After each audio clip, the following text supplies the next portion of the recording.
Besimtari nuk duhet merr shembuj pa besimtarët, se si duhet sillen familje. Mirë po, do t'ishte shumë e turpshme për një musliman, ku mund të ketë njerëz që nuk janë fare fetar dhe janë më të mëshirshëm se sa një musliman me familjet e tyre.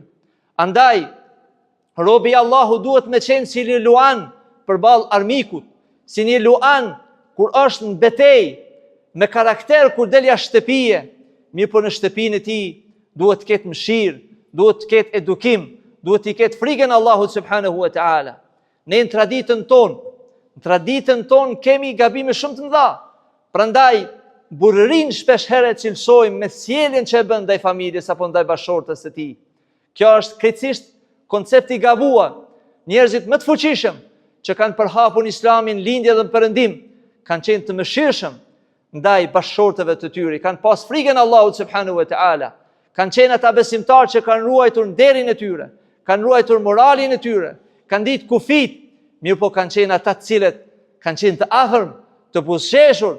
Pejgamberi sallallahu alaihi wasallam, krijesa më e dalluar Allahut në tokë, Muhamedi sallallahu alaihi wasallam, me Aisha radhiyallahu anha ka vrapuar.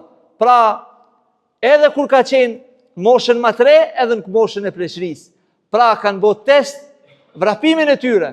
Dhe kjo tregon që i dërguari sallallahu alaihi wasallam për moralin e tij, për sjelljen e tij.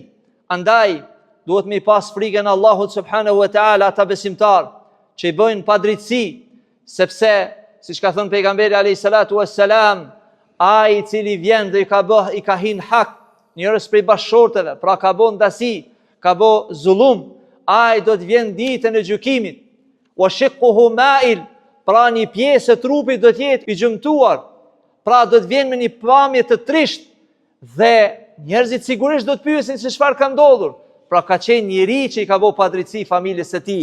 Ittaqu dhulma, keni frikën padrejtësisë, fa inna dhulma dhulumatun yawm al-qiyamah, sepse padrejtësi do të jenë errësirë ditën e gjykimit.